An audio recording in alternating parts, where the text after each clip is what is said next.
এখন তো শীতকাল চলে এসছে আর খুব পিঠে খেতে মন চাইছে, বাড়িতে চালের গুঁড়ো নেই। তার জন্য কি করা যায়, বাজার থেকে সুজির প্যাকেট নিয়ে এসেছি। আর একটা পাত্রে জল গরম করতে বসিয়ে দিচ্ছি, জলটা যেন টকবক করে ফোটে।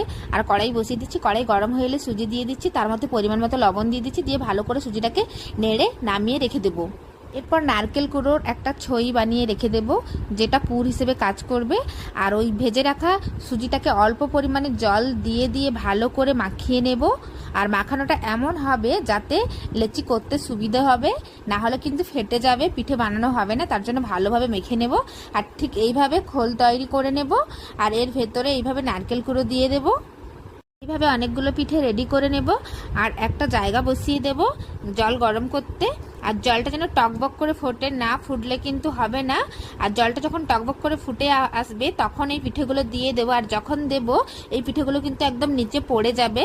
তারপরে যখন সেদ্ধ হয়ে যাবে একদম ভেসে একটা একটা উঠবে। যখনই ভেসে উঠতে থাকবে ওপরে তখনই বোঝা যাবে পিঠেগুলো হয়ে গেছে। এই পিঠে বানাতে খুব একটা সময়ও লাগে না, খুব কম সময়ে মোটামুটি নারকেল কুড়ো দিয়ে যদি ছই রেডি থাকে তাহলে খুব কম সময়ে এই পিঠা রেডি হয়ে যাবে। আর এটাকে চাইলে দুধ দিয়েও সেদ্ধ করে খাওয়া যেতে পারে।